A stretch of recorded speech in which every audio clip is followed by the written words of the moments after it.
नमस्कार, RN Hindu education में आपका स्वागत है। आज हमारे अध्ययन का विषय है आधे अधूरे नाटक, जो कि मोहन राकेश द्वारा रचित है। चलिए तो इस नाटक की समीक्षा और जो महत्वपूर्ण तथ्य बनते हैं जो आपकी परीक्षा के लिए उपयोगी हैं उसका अध्ययन हम करते हैं। इस नाटक को समझने से पहले हमें इसके प्रमुख किरदारों को समझना अति अनिवार्य है। तो इसमें जो प्रमुख नाटक के पात्र हैं वो इस प्रकार है। सावित्री इस नाटक की प्रमुख पात्रिका है या पात्र है, जो कि इस पूरे नाटक की प्रमुख नायिका है। दूसरा महेंद्रनाथ है, जो सावित्री के पति है। तीसरा सावित्री का जो बेटा है अशोक। बिन्नी सावित्री की बड़ी बेटी है और किन्नी सावित्री की छोटी बेटी है। इस कहानी के अन्य नाटक के और पात्र हैं, जिसमें महेंद्रनाथ को प्रथम पुरुष के रूप में दर्शाया गया है, सिंघानिया द्वितीय पुरुष के रूप में और जगमोहन तृतीय पुरुष के रूप में दिखाया गया है। और यहाँ पे जो जुनेजा है वो चार पुरुष या चतुर्थ पुरुष के रूप में दर्शाया गया है। मनोज सावित्री का मित्र भी है और बिन्नी का पति भी है। और इसमें एक और किरदार है शिवदत्त। और ये जो नाटक है वो धर्मयुग पत्रिका में प्रकाशित हुआ था सन 1969 में। और ये 3 अंक का नाटक है। ठीक है, तो इस नाटक के प्रमुख पात्र इस प्रकार से रहे जो आपने देखा है। और ये एग्ज़ाम में पूछा भी जाता है कि कौन सा पात्र, प्रथम पुरुष कौन है, द्वितीय पुरुष कौन था, ठीक है, और तृतीय पुरुष कौन था, मनोज कौन था, शिवदत्त कौन था, ये रचनाएं कब प्रकाशित हुई, तो वो सारी जानकारी आपको इसके माध्यम से मिल सकती है। देखिए, इस नाटक के हमने प्रमुख पात्रों तो देख लिया है, पर अब इस नाटक की हम समीक्षा करेंगे। ये जो नाटक है मध्यवर्गीय परिवार से संबंधित है।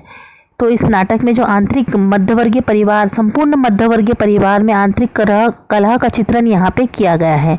तो मध्यवर्गीय परिवार के चित्रण के माध्यम से हमारे समाज में जो मध्यवर्गीय परिवार है उसका चित्रण कहीं ना कहीं यहाँ पे हमें इसके दर्शन होते हैं। तो उसको हम विस्तार से देखेंगे।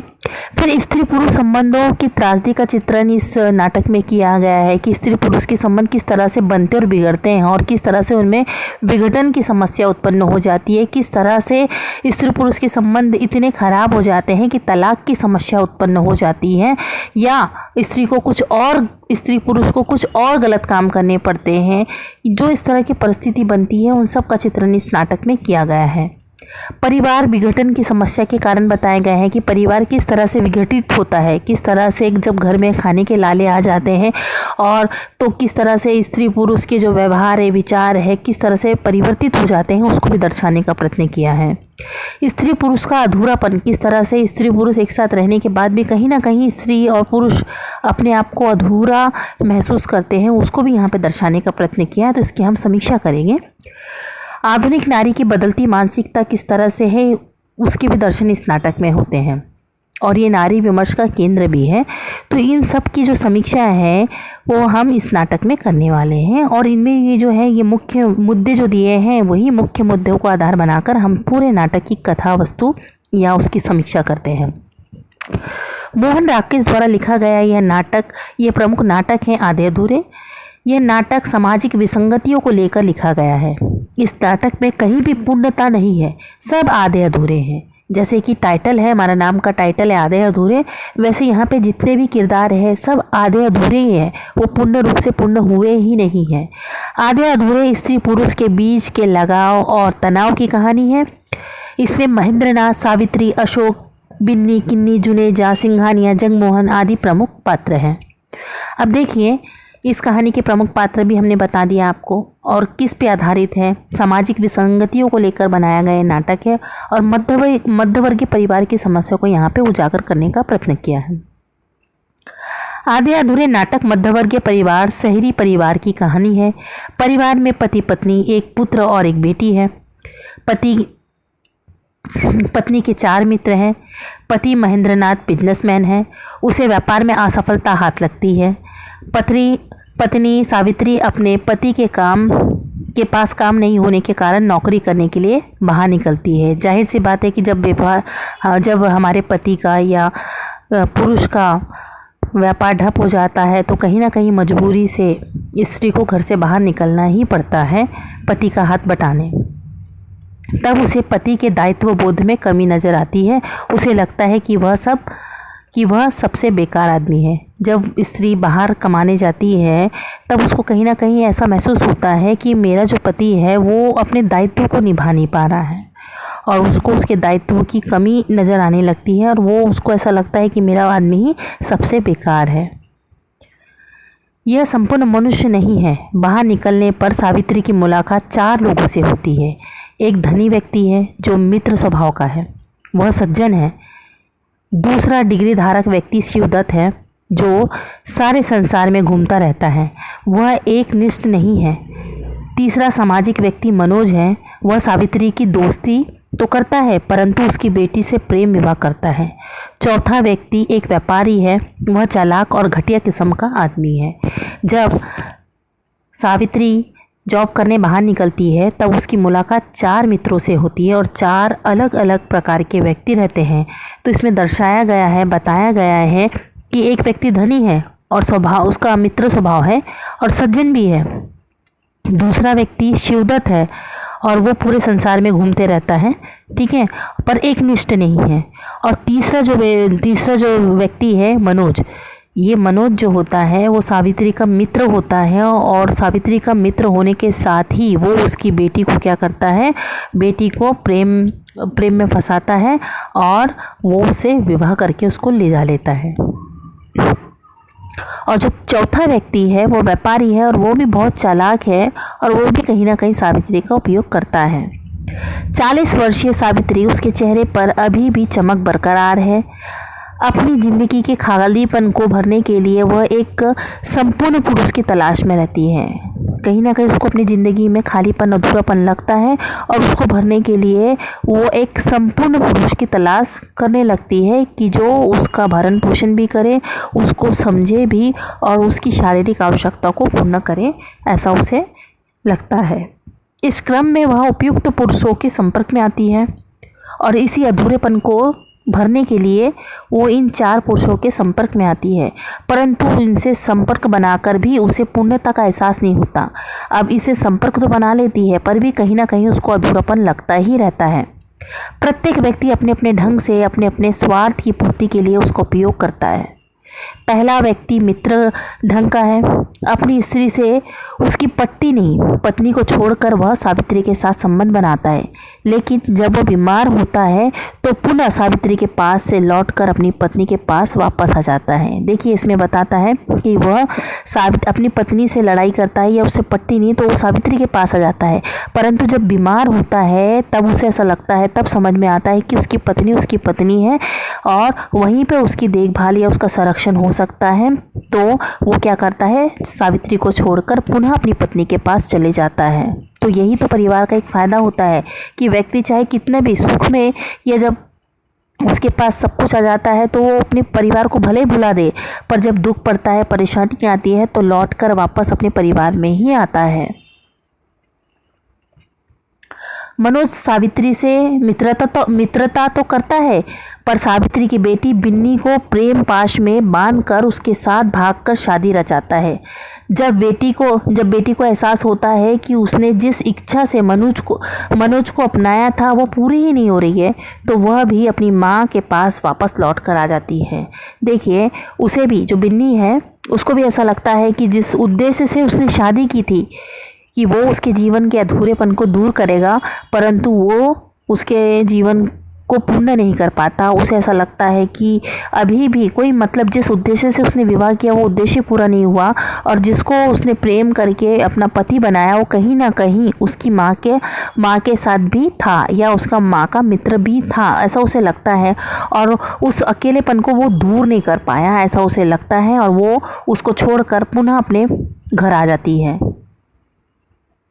छोटी बेटी किन्नी जो है वो बहुत ही मुंहफट है और अश्लील उपन्यासों में रमी रहती है तथा लड़कों से संबंध बनाने की इच्छुक रहती है। देखिए, जो उसकी छोटी बेटी है, कहीं ना कहीं परिवार का प्रभाव पड़ता ही है। माँ का स्वभाव यदि ऐसा रहेगा, माँ का आचरण इस तरह से रहेगा, बड़ी बेटी भी इस तरह से रहेगी, तो जाहिर सी बात है कहीं ना कहीं बच्चों पे उसका प्रभाव पड़ता ही है। तो यहाँ पे जो छोटी बेटी है किन्नी, वो बहुत ही मुंहफट है और अश्लील उपन्यास देखने में बहुत ही आतुर रहती है और चोरी चुपके वो अश्लील उपन्यासों को देखती है और दूसरे लड़कों से संबंध बनाने के लिए इच्छुक रहती है। बड़ी बेटी को माँ से कोई सहानुभूति नहीं है। बेटा अशोक भी अपना असंतोष की भावना से घिरा हुआ है। उसके मन में समाज के प्रति विद्रोह की भावना है, माँ बाप के प्रति भी विद्रोह की भावना है। तीनों संतान आधुनिक परिवेश की उपज है। परिवार के तनाव और माता पिता के संबंधों के कारण उसमें ऐसी भावना घर कर गई है। उसके जो तीनों बच्चे हैं, घर का माहौल देखकर, माता पिता का व्यवहार देखकर और ये जो परिस्थितियाँ हैं देखकर, जाहिर सी बात है कि वो लोग में भी, उनके मन में भी इस तरह की भावना घर कर गई है और कहीं ना कहीं हीन भावना उनके मन में भी आ गई है और ये जो आधुनिक परिवेश है उसका भी प्रभाव कहीं ना कहीं उनके मन में पड़ा है। नाटक के अंत में सभी पात्र एक एक करके घर में वापस लौट आते हैं। जितने भी यहाँ पे नाटक में पात्र बताए हैं, चाहे वो सिंघानिया हो, जुनेजा हो या सावित्री हो या उसकी बेटी किन्नी बिन्नी हो या अशोक हो, कहीं ना कहीं वो अपने आप को अधूरापन महसूस करते हैं और बाहर में जाके उस सुख की प्राप्ति के लिए घूमते हैं, परंतु उनको वो सुख प्राप्त नहीं होता और अंत में वो परिवार की ओर ही आते हैं। सावित्री शिवदत्त के घर से ही निकल पड़ती है। शिवदत्त उसे रोकता भी नहीं और लौट कर वह घर चली आती है। महेंद्रनाथ भी अपने मित्र के यहाँ से लौट कर आ जाता है और बेटी भी आ जाती है और अंत में लेखक के बताना चाहते हैं कि परिवार ही वो दूरी है जो सदस्यों को बांधे रखती है। परिवार रूपी संस्था ही एक ऐसे प्रकार का जीवन को अनुशासित रखती है, किंतु आज प्रत्येक परिवार में कलह, अनुशासनहीनता दिखाई दे रहा है, जिसका प्रमुख कारण है समाज का औद्योगिकरण तथा भौतिकवादी स्वभाव। लेकिन फिर भी यदि परिवार अनुशासित है तो इस बिखराव से बच सकते हैं। नाटककार मोहन राकेश ने सावित्री और महेंद्रनाथ के माध्यम से साधारण मध्यवर्गीय परिवार, भारतीय परिवारों को यहाँ पे चित्रित किया गया है कि चाहे कितनी भी परेशानी आए, कितनी भी कला आ जाए, परंतु यदि परिवार की धुरी मजबूत रही तो इस तरह की जो समस्या है उससे बचा जा सकता है। इस तरह से इस नाटक में ये बताया गया है कि ये जो जितने भी पात्र हैं, सावित्री के पति हैं और उसकी बेटी है किन्नी बिन्नी और उसके जो दोस्त है, प्रथम पुरुष, द्वितीय, तृतीय और चौथा जो भी पुरुष है, तो उसमें ये बताया गया है कि कहीं ना कहीं वो अपने जीवन में एक अधूरापन महसूस करते हैं और उस अधूरापन को भरने के लिए वो बाहर उसकी तलाश करते हैं। परंतु कुछ समय रहने के बाद उन्हें एहसास होता है कि ये जो बाहर की चीज़ें हैं वो बाहर की चीज़ें हैं, पर असली सुख, असली शांति और असली रिश्ते परिवार ही है और अंत में सभी को अपने परिवार में लौटना ही पड़ता है। तो इसमें ये बताने का प्रयत्न किया है कि आजकल का जो माहौल है, वातावरण है, इसमें कहीं ना कहीं व्यक्ति अधूरापन महसूस करता है और बाहर से उसकी पूर्ति करने की कोशिश करता है, परंतु अंत में उसे परिवार में ही आना पड़ता है और परिवार ही ऐसी धुरी है या परिवार ही ऐसी कड़ी है जो सभी को बांधे रखती है, जिसमें सुख दुख सब व्यक्ति आपस में ही बांट कर अपने आप को एक पूर्ण धुरी में बता सकता है। अब देखिए इस नाटक का उद्देश्य क्या है। तो जैसे कि मैंने पहले भी बताया, लेखक बताना चाहते हैं कि परिवार ही वो दूरी है जो परिवार के प्रत्येक सदस्य को बांधे रखती है। चाहे परिवार के सदस्य किसी भी तरह के हो, कहीं पे भी कुछ भी करे, कितने भी बेकार हो और बाहर कितना भी संबंध बनाए, कुछ भी करे, परंतु अंत में यदि परिवार अच्छा हो, यदि परिवार में वो शक्ति हो जो अपने परिवार के प्रत्येक सदस्यों को समझे और उनको एक साथ बांध के रखे, उनकी समस्याओं को समझे, तो ये जो बिखराव की स्थिति है वो कम हो सकती है।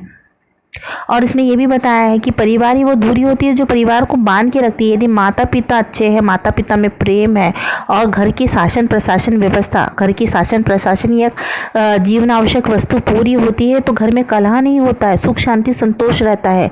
यदि घर में कमाने वाले हो और उसको घर को व्यवस्थित करने वाली यदि सुव्यवस्थित स्त्री हो तो वो घर की व्यवस्था बराबर रहती है। और घर की व्यवस्था यदि बराबर रही तो इस तरह के जो गलत संगति, गलत विचार और गलत राह में जाने की वृत्ति निर्मित नहीं होती है। घर में बाहर बिगड़ने की स्थिति कब निर्मित होती है? जब हमारे घर में बहुत सारी आर्थिक समस्या हो और इस आर्थिक समस्याओं को पूर्ति करने के लिए क्या करते हैं, हम जॉब करते हैं और जॉब करते समय ऐसे बहुत सारे रास्ते या बहुत सारे क्षेत्र ऐसे मिल जाते हैं जहाँ पर जो हमारे चरित्र को विघटित करने वाले होते हैं। परंतु यदि हमारे घर के संस्कार, यदि हमारे परिवार के संस्कार अच्छे हो, परिवार में संगठन हो, प्रेम हो और आदर्शता के तत्व हो तो व्यक्ति चाहे बाहर कितने भी गलत लोगों के संगति में रहे तो वो गलत नहीं होता है। वो अपने घर के आदर्शों को लेके चलता है और अपने चरित्र में दाग लगने नहीं देता है, ये बताने का प्रयत्न किया है। और यदि घर का माहौल अच्छा रहेगा तो बच्चे भी अच्छे रहेंगे। नहीं तो देखो, घर के माहौल में यदि बिखराव की स्थिति रहेंगी तो किन्नी और बिन्नी जैसी लड़कियां उत्पन्न होगी और फिर उनको भी नहीं रोक सकते। यदि वो गलत काम करते समय माता पिता रोके तो वो हमें वो हम पर ही आरोप लगाते हैं कि क्या आप अपना देखो करके, आप ही यदि सही रहते तो हम इस तरह से बिगड़ते नहीं। तो इस तरह से एक किन्नी बिन्नी जो है, किन्नी छोटी लड़की है, वो भी अश्लील साहित्य देखती है, पढ़ती है, दूसरे पर पुरुषों से संबंध बनाने की इच्छा जाहिर करती है। पर यदि घर के परिवार के सदस्य ही अच्छे होते, माता पिता ही अच्छे होते, यदि उनका सही आचरण होता तो इस तरह की विचारधारा को पनपने ही नहीं देती। तो लेखक ये बताना चाहते हैं कि यदि घर की आर्थिक व्यवस्था भी मजबूत रहे और घर के आदर्श, संस्कार और मूल्य यदि अच्छे रहे तो इस तरह की बिगड़ने की स्थिति निर्मित नहीं होती है। और यदि पति पत्नी में प्रेम हो और एक दूसरे पे विश्वास हो तो उसे बाहर जाकर दूसरे से संबंध बनाने की आवश्यकता ही नहीं पड़ेगी, ये भी बताने का प्रयत्न किया है। परिवार रूपी संस्था ही एक प्रकार से जीवन को अनुशासित रखती है, किंतु आज प्रत्येक परिवार में कलह और उच्छृंखलता, अनुशासनहीनता दिखाई दे रही है। तो ये सब परिवर्तन हो रहा है तो जाहिर सी बात है कि ये सारी जो बुराइयां हैं वो दिखाई देगी। पर यदि हमारे घर के मूल आदर्श संस्कार यदि अच्छे हैं और पति पत्नी में प्रेम है और घर की आर्थिक व्यवस्था यदि अच्छी है तो सब कुछ अच्छा होगा। जिसका प्रमुख कारण है कि समाज का औद्योगिकरण तथा भौतिकवादी स्वभाव। लेकिन फिर भी यदि परिवार अनुशासित है तो बिखराव से, इस तरह के जो बिखराव हो रहा है, अभी तलाक की समस्या जो हो रही है वो ज़्यादा उत्पन्न हो रही है। एक दूसरों को ना समझते हुए किसी ने कुछ बोला तो तुरंत ही तलाक लेते हैं, एक विवाह के साथ दूसरा, तीसरा, चौथा, ऐसे विवाह चल रहे हैं। तो ये सब का कारण ही क्या है कि परिवार में प्यार और आदर्श मूल के जो संस्कार है वो ख़त्म होते जा रहे हैं।